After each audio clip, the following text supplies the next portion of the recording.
바쁜 계절에 여러분들에게 염려와 근심을 끼쳐드려서 대단히 송구하게 생각합니다. 2주 동안 입원했다가 건강을 회복하고 퇴원했습니다. 그동안 염려해 주시고 사랑해 주시고 기도해 주신 우리 교우님들에게 진심으로 감사의 마음을 전하고 남은 기간 또 열심히 연말연초 성실하게 목회를 잘 감당해내도록 그렇게 하겠습니다. 우리는 지금 대림절 혹은 대강절이라고 부르는 절기를 보내고 있습니다. 대강절은 우리가 잘 아는 것처럼 다가오는 성탄절을 준비하는 절기로 성탄절을 기준으로 4주 전부터 이 대강절을 지킵니다. 우리가 잘 아는 부활절을 맞기 전에 우리는 사순절이라고 하는 귀한 시간을 먼저 준비하고 보내듯 성탄절 역시 대강절이라고 하는 준비 기간을 갖고 우리가 이 시절을 지금 보내고 있습니다. 그러니까 기독교의 가장 큰 절기라고 할 수 있는 부활절과 성탄절은 그만큼 준비 기간을 갖고 우리가 이 절기를 맞이하는 것처럼 중요한 의미를 지니고 있는 그런 절기다 말씀드릴 수 있습니다. 성탄절은 예수 그리스도가 오심으로 이 땅의 빛과 소망으로 사랑과 평화로 세상의 새로운 시작을 열었던 날입니다. 그렇다면 이 성탄절을 준비하는 대강절은 진정 우리에게 성탄절이 그런 뜻이 있는 것처럼 우리에게 반전과 소망을 갖도록 하는 그런 절기인가 생각해 보게 됩니다. 그게 아니라면 또 올해도 공허한 메아리에 불과한 아무 의미 없는 또 한 번에 지나가는 절기로 끝나는 그런 의미 없는 절기가 아닌가 우리는 질문하지 않을 수 없습니다. 오늘은 이 점을 생각하면서 우리가 함께 은혜를 나누려고 합니다. 우리가 잘 아는 것처럼 이스라엘 백성들은 2000년 이상 나라 없는 민족으로 온 세상을 떠돌아다녔던 민족입니다. 다른 민족 같으면 벌써 흔적도 없이 사라졌을 것인데 어떻게 이스라엘 백성들은 2000년 동안 나라도 땅도 없이 그렇게 그 긴 세월을 버티며 생존할 수 있었을까? 그리고 어떻게 다시 독립국가를 이루어낼 수 있었을까? 아무리 생각해봐도 불가사의한 일입니다. 왜 그랬을까? 왜 이런 일이 가능했을까? 그것은 그들 마음 깊은 곳에 품고 있는 그 믿음, 다시 말하면 메시아가 오면 그 메시아가 이스라엘 민족을 회복시키고 과거의 찬란한 영광을 재현시켜 주실 것이라고 하는 이 메시아 대망 사상이 그들 마음속에 있었기 때문입니다. 하나님은 메시아를 보내주셔서 고통 속에 있는 이 민족을 해방시켜 주시고 모든 백성들의 한과 서름을 다 풀어주시고 다시 영광된 국가로 만들어 준다는 이 메시아 대망 사상을 이스라엘 백성들은 마음 깊이 새기면서 2000년 이상을 땅도 없이 나라도 없이 그렇게 다니면서도 그들은 버텨냈던 것입니다. 그 메시아 대망 사상이 얼마나 강한 것이었는지 이 신약에 와서도 군데군데 도처에서 발견할 수 있습니다. 우리가 잘 아는 요한복음 4장을 보면 거기 예수님께서 수가라고 하는 성에 들어가서 한 여인과 만나서 대화하는 기록이 기록되어 있습니다. 이 여인은 5 남자를 거쳤습니다. 불행하게 살던 여인이었습니다. 그토록 인생 밑바닥을 살아가면서도 놀랍게도 이 여인은 메시아를 기다리는 그 소망을 남들과 다름없이 가슴에 품고 있었다는 것입니다. 요한복음 4장 25절 말씀을 오늘은 3번역으로 쭉 다 보겠는데 여자가 말하기를 나는 그리스도라고 하는 메시아가 오실 것을 압니다. 그가 오시면 우리에게 모든 것을 알려주실 것입니다. 라고 말했습니다. 그 메시아만 오시면 내 불행한 인생도 내 서름도 눈물도 다 끝나고 새로운 내 삶으로 내 인생이 바꿀 수 있을 것, 그 모든 것을 그 메시아가 다시금 나에게 알려주실 것이라고 하는 이 사마리아 기구한 여인도 강한 메시아 대망 사상을 갖고 있었던 것입니다. 특별히 사도행전 1장 4절에서 5절을 보면 부활한 주님이 제자들에게 이렇게 말하는 장면이 나옵니다. 예루살렘을 떠나지 말고 내게서 들은 아버지의 약속을 기다려라. 너희는 여러 날이 되지 않아서 성령으로 세례를 받을 것이다 그랬습니다. 그랬더니 이 예수님의 말씀에 제자들이 보인 첫 번째 반응이 무엇입니까? 사도행전 1장 6절을 보면 그렇게 되어 있습니다. 주님, 주께서 이스라엘을 위하여 나라를 되찾아 주실 때가 바로 지금입니까? 이렇게 제자들이 되묻는 장면이 나옵니다. 3년 동안이나 주님의 공생의 기간을 같이 하고 하나님 나라를 설파한 걸 들었고 예수님의 삶과 정신을 배웠던, 그리고 그런 제자들이 마침내 주님이 부활한 이후에 이렇게 만났음에도 불구하고 여전히 이 메시아 대망 사상이 그들을 끈질기게 지배하고 있음을 우리는 신약에서도 도처에서 발견하게 됩니다. 실로 이 메시아 대망 사상은 가련한 한 여인에서부터 예수님의 제자들에게도 그리고 민족 전체에 이르기까지 그토록 긴 세월 동안 이스라엘 민족을 지켜주는 흔들리지 않는 위대한 정신적 지주였음을 우리가 깨닫게 됩니다. 그렇다면 이 메시아 대방 사상의 핵심 내용이 무엇입니까? 그것은 다시금 찬란한 다윗 왕조의 회복과 화려한 예루살렘 성전의 회복이라는 그 왕조 신학, 영광의 신학, 이 두 신학의 기둥을 둔 믿음이요 소망이었습니다. 그러기에 이스라엘 민족이 그토록 강렬하게 꿈꾸며 기다리던 메시아는 제2의 다윗 왕과 같이 100만 대군을 거느리고 화려하게 역사에 등장하는 영광의 메시아가 되어야 한다고 그들은 믿었습니다. 그 영광의 메시아는 이스라엘을 다윗 솔로몬으로 연결되는 번영의 나라, 힘있는 나라를 다시 회복해 줄 것이고, 로마의 압제에서 해방시켜 우리 모두를 정치, 경제, 사회, 종교 모든 영역에서 자유를 주며 나의 모든 문제와 고통을 해결해 줄 수 있는 영적 메시아라는 것을 이들은 강한 믿음으로 마음속에 그렇게 품고 살았습니다.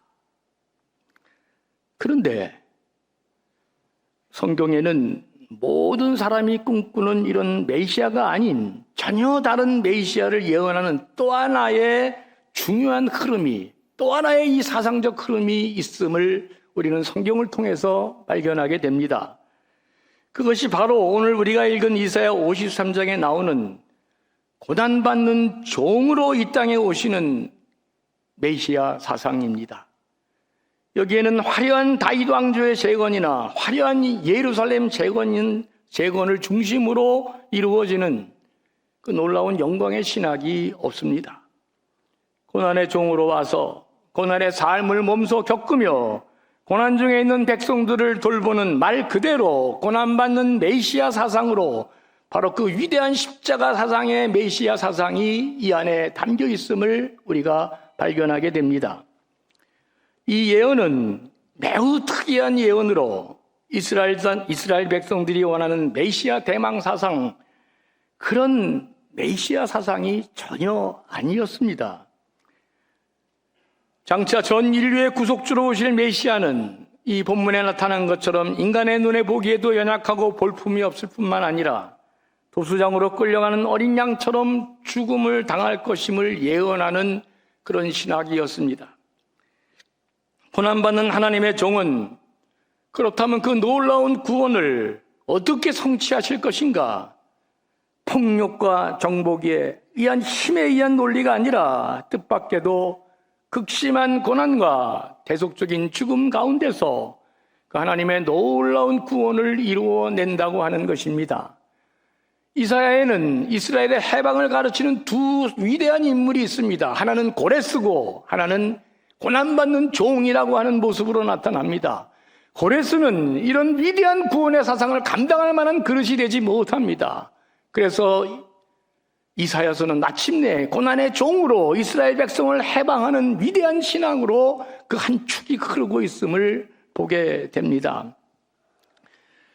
그런데 놀랍게도 하나님은 수많은 사람이 그토록 기대하는 영웅적 메시아가 아니라 이사야 53장의 예언대로 고난받는 종의 모습으로 도수장에 끌려가는 어린 양처럼 처절하게 버림받고 고난받는 십자가의 신학의 메시아로 이 땅에 오신 것입니다.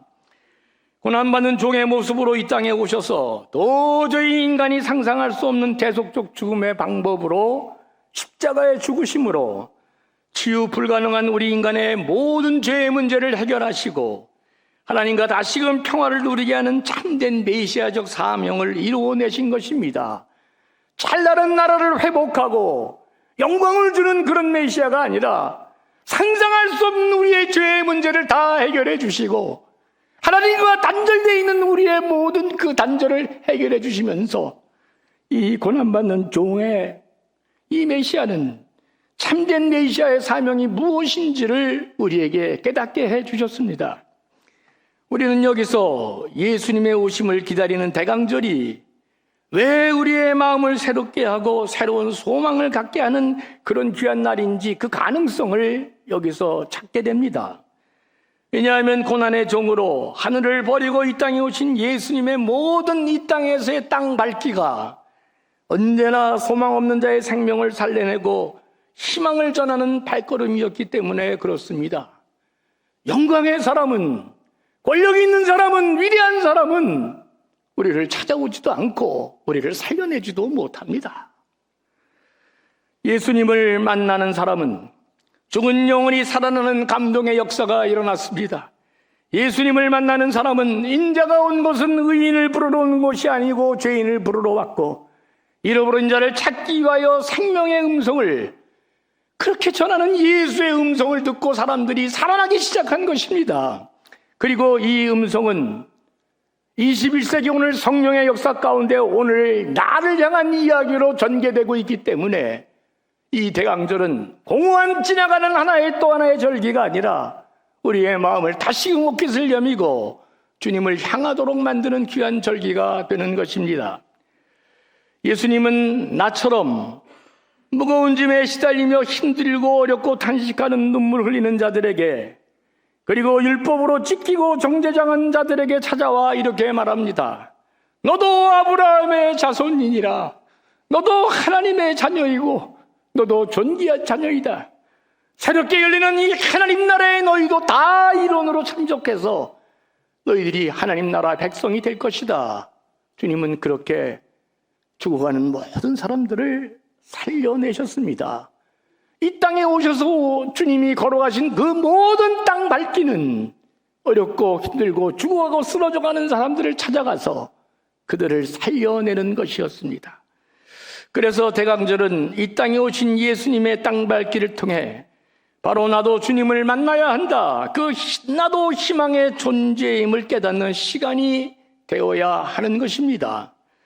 이 희망이 거짓이 아닌 것은 독생자 예수 그리스도께서 자신의 모든 것을 다 내려놓고 스스로 제약받는 인간이 돼서 이 땅에 내려와 첫 번째 선교사로 비참한 인간의 삶을 자처하고 살았기 때문입니다.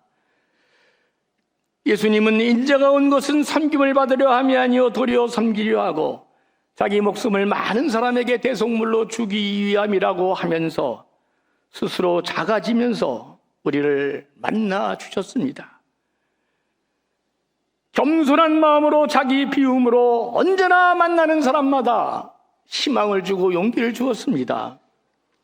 사람들은 권력이 더 커야, 돈이 더 많아야, 더 많은 지식과 학위가 있어야 힘 있는 사람이 된다고 하는데 이 땅에 메시아로 오신 예수님은 바보같이 가장 힘없는 사람이 되었고 가장 비참한 곳으로 낮아지셨고 스스로 더 작아지면서 마침내 우리를 위해 십자가에 자신의 생명을 던진 것입니다. 여기저기 사람들의 아우성이 시작됐습니다. 사람들은 이 땅에 비로소 생명이 있고 빛이 있다고 사람들은 외치기 시작했습니다. 참된 소망을 품으면서 이 땅에 왜 소망이 있는지 예수 그리스도의 이 땅에 오신 땅밟기를 통해 우리 모두에게 그 주님을 통해 우리가 소망을 가질 수 있음을 외치기 시작한 것입니다. 이사야 42장 3절은 이렇게 말합니다. 그는 상한 갈대를 꺾지 않으며 꺼져가는 등불을 끄지 않으며 진리로 공의를 베풀 것이다. 고난의 종으로 오신 메시아는 상한 갈대를 꺾지 않으시고 꺼져가는 등불을 끄지 않는 분이시라고 이사야가 예언하고 있습니다. 가장 약하고 가장 밑바닥에서 서름받는 사람들, 그들 한 영혼 한 영혼을 돌보시기 위해 그 오시는 메시아, 그 메시아를 이사야가 지금 우리에게 진정한 메시아로 말씀해 주고 있는 것입니다. 예수님이 보여준 가장 큰 기적은 38년 된 병자를 고치시고 5,000명을 먹이시고 풍랑을 잔잔하게 한 것이 아닙니다. 예수님이 보여주신 가장 위대한 기적은 오직 죄인된 우리를 의인으로 만들기 위해 아무 죄 없는 자신을 스스로 죄인되게 하여 십자가에 달려 죽은 것입니다. 그것을 위해 가장 강력한 분이 스스로 가장 무력한 사람이 되고 가장 영광된 분이 스스로 비참한 것으로 낮아지고 우리를 위해 작아진 것입니다. 그런데 사람들은 한두 사람씩 외치기 시작했습니다. 가장 낮고 힘없고 무력한 곳 그 말고요와 십자가에서 인류의 참된 소망과 구원이 나타났다고, 모든 사람들이 그곳에서 새로운 구원과 소망이 시작됐다고 외치기 시작했습니다. 주님은 그렇게 버려진 38년 된 병자에게 다가오셨고 외로움과 고독과 안식이 없던 삭개오에게 다가왔고 한밤중에 바다 풍랑에 떨던 제자들에게 바다 위를 걸어와 그들에게 다가오셨습니다. 우리가 주님을 쫓아감이 아니라 주님이 먼저 그 어떤 장벽에도 그것을 극복하고 먼저 우리를 찾아오시는 주님으로 성경은 그 메시아를 소개하고 있는 것입니다.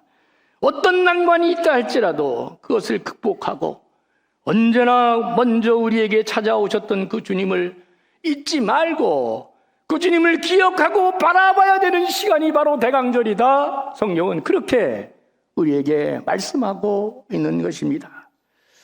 오늘 본문 우리가 읽지 않았지만 이사야 53장 4절에서 5절은 고난받는 메시아를 이렇게 압권으로 설명합니다. 그는 실로 우리가 받아야 할 고통을 대신 받고 우리가 겪어야 할 슬픔을 대신 겪었다. 그러나 우리는 그가 징벌을 받아 하나님에게 맞으며 고난을 받는다고 생각하였다. 그러나 그가 찔린 것은 우리의 허물 때문이고 그가 상처받은 것은 우리의 악함 때문이다. 그가 징계를 받음으로써 우리가 평화를 누리고 그가 매를 맞음으로써 우리가 병이 나았다 그랬습니다.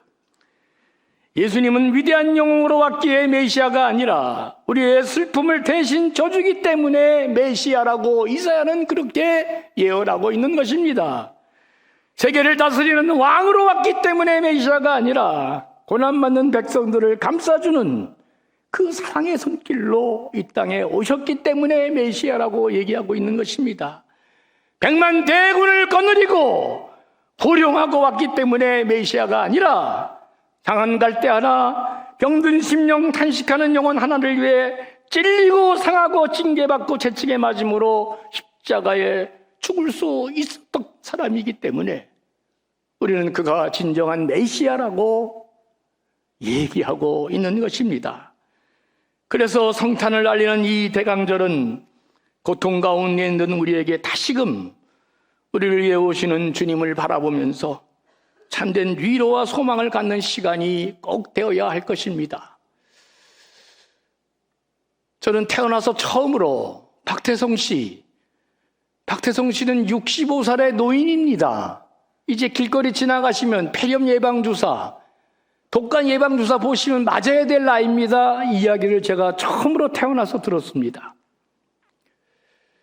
저는 이제까지 감기가 걸려도 그저 타이레놀 하나 먹고 그냥 밥 잘 먹고 잠은 다 났는데 이번에 한 달 이상을 가도 이게 병이 낫지 않아서 진짜 이거 뭔가 문제가 있구나. 내 몸에 문제가 있다는 것을 깨닫고 이거 뭔가 특별하게 조치를 취하지 않으면 몸이 자꾸 이상해지는 것을 느끼면서 이러다가 정말 잘못하면 쓰러지겠다 이런 생각이 들었는데 그래도 아직도 내 생각이 뭐 좀 있어서 폐병이니 뭐 폐농이니 이런 생각은 해보지 않았습니다. 저는 폐염에 걸렸습니다. 그리고 폐가 고름으로 꽉 차서 이것을 다 감싸갖고 갔기 때문에 여러분 폐는 수술로 못 고치잖아요. 이건 약물로만 치료하는 것인데 시간이 많이 걸리잖아요. 저는 그것도 모르고 지금까지 이게 감기인 줄 알고 다른 데 엉뚱한 처방을 하다가 이게 몸에 진짜 이상을 느끼고 한 달 이상에 가도 마지막에는 목소리까지 나오지 않아서 이게 뭔가 진짜 심각하다 생각해서 서울에 있는 큰 병원에 가야 되겠다 이런 생각을 하고 있는데 한 분이 끝까지 저를 데리고 가가지고 여기 가면 된다 그래서 거기 가서 그 할아버지 의사한테 그 할아버지 의사가 난데없이 그 기계도 이상한 기계에다가 나를 엑스레이를 딱 찍으면서 예상했던 대로 이 사람은 감기 몸살이 아니고 폐렴이라고 잘못하면 폐암까지도 걸릴 수 있는 사람이라고 이렇게 진단했는데 그런데 금요일날 뭐 예배 드려야지, 토요일날 결혼식 해야지, 주일날 예배 드려야지, 월요일날 뭐 사상경찰서 가서 점등식에 뭐 계속 행사가 있는데 입원할 수가 없었습니다. 계속 버티다가 이제 수요일날 갔는데 그 의사가 그러더라고요. 그러다 죽습니다. 잘못하고 폐혈증으로 발전되고 그러면 젊은 사람도 죽는 게 이런 병이라 그래. 난 그걸 몰랐습니다. 엑스레이 찍고 다 찍으면서 때마다 돕는 하나님을 다시금 생각했습니다. 하나님이 또 한 번 살려주셨구나. 이게 그렇게 쉬운 병이 아니었구나. 도와준 사람들에게 감사하고 오늘도 또 이렇게 생명 주시고 인도해 주시고 건강을 보호해 주시는 하나님께 너무나 감사했습니다. 그래서 대강절에 다시금 주님을 바라보게 됐습니다. 건강의 소중함도 깨달았습니다. 들어가서 2주 동안 아무것도 한 게 없습니다. 항생제부터 시작해서 기침, 가래, 위장약, 뭐 수혈, 뭐 영양제 그냥 계속해서 뭐 이게 링게로 주사만 맞고 약만 먹었습니다. 아침 6시 정확히 일어나 7시에 밥을 먹고 12시에 밥을 먹고 오후 5시에 밥을 먹고 또 약 먹었습니다. 약이 얼마나 독한지 먹었다 그러면 뭘 좀 생각하려고 그래도 정신이 멍해져서 그냥 잠만 자더라고요. 근데 놀라운 걸 하나 발견했어요. 그건 내 생각입니다. 이 병원에서는 딱 2가지만 체크하더라고요. 소변 제대로 넣는지, 그리고 대변을 제대로 넣는지, 그리고 대변 양까지 계속 물어보더라고요. 이 거룩한 목사한테. 달걀 하나만큼 넣느냐, 2개만큼 넣느냐, 3개. 와, 진짜 죽겠더라고요. 일주일 내가 계속 그것만 물어보는데, 그러니까 치료가 없어요. 그냥 사람 잠자게 하니까 이제 이게 무슨 말이에요? 몸이 더 이상 못 살겠다가 아우성 치면 쓰러진 것입니다. 몸을 다시 정상으로 회복시킬 수 있는 방법은 쉬는 길밖에 다른 길이 없는 거예요. 그러니까 약 먹으면 그냥 자는 거예요. 그리고 검사만 합니다. 소변 검사하고 대변 검사. 왜 그럴까? 소변, 대변이 중요하잖아요. 우리 몸이 정상으로 작동되고 있는지를 강압적으로 약물을 투여하고 해서라도 이 몸이 지금 제대로 그게 회복되고 있는지를 계속 검사하고 있는 것입니다. 저는 거의 다 나았습니다. 단 목소리만 아직 회복이 안 되는데 그 의사가 2가지를 나한테 경고하더라고요. 담배 피지 마라. 그리고 말하지 마라. 앞에 거는 되는데 이 뒤에 게 문제입니다. 뒤에 게. 이게 뭐 그냥 뭐 태어나고 나오니까 일이 얼마나 많이 몰려 있는지. 그럼에도 불구하고 하나님이 때마다 도와주시고 다 알게 하시고 깨닫게 하시고 반성하게 하고 다시 새롭게 하고 그러면서 나를 도와주시고 인도해 가는구나. 그래서 대강절이 이번에는 참으로 소중하고 내가 다시 주님을 바라보면서 그 주님이 나와 함께함을 다시 소망을 갖는 시간이 누구보다도 강하게 느끼게 됐습니다. 주님은 긍휼히 여기는 자에게 긍휼을 베푸신다고 했습니다. 여호와 하나님은 전심으로 자기를 찾는 자에게 은혜 주시고 능력 주신다 했습니다. 대강절은 바로 주님의 긍휼하심이 나에게 이루어지기를 간절히 바라는 참된 소망의 시간이 되어야 함을 성경이 말씀하고 있는 것입니다. 또 하나의 관례적으로 공허한 메아리로 아무 의미 없는 의식적인 행사로 지나가는 그런 절기가 아니라 이 땅에 오셔서 그 낮은 자를 향한 거룩한 땅 밟기로 우리를 살려내신 주님을 다시금 회복하고 그분을 바라보면서 다시금 소망의 시간으로 우리의 인생의 반전을 이루어내는 그런 놀라운 시간이 되도록 대강절을 하나님이 우리에게 허락해 주신 것입니다. 부디 마음이 가난한 자들이 되시기를 소망합니다. 애통하는 자들이 되시기를 소망합니다. 대강절에 더불어 이 땅에 오신 주님을 다시금 기억하고 소망하면서 내 삶에 묶이고 매인 것들을 풀어지도록 닫힌 문이 열리도록 포로되고 억눌린 모든 속박에서 해방될 수 있도록 주님만이 정말 참다운 우리의 구세주고 메시아임을 확신하면서 우리 가운데 대강절을 그런 마음으로 지키시면서 우리에게 찾아오시는 주님을 만나고 내 인생의 놀라운 축복을 경험하고 인생의 반전을 이루면서 더 귀하고 아름다운 존귀한 삶을 살아가는 우리 감전의 거룩한 백성들이 되시기를 주의 이름으로 간절히 축원합니다. 가난한 마음으로 주님이 채워주시는 그 놀라운 은혜를 사모하면서 소망의 대강절을 되게 하시고 내 필요와 외로움과 절박함과 간절한 소원들이 다시금 주님을 만나는 축복으로 내 삶의 반전과 기적이 일어나는 귀한 시간이 되게 하여 주시옵소서. 올해 부디 더 귀하고 아름다운 대강절이 되어져서 주님 만남으로 성령의 역사 가운데 새로운 인생의 지평을 여는 우리 존귀한 감전의 백성들 되게 해 주시옵소서. 감사하며 예수님의 이름으로 간절히 축복하며 기도합니다. 아멘.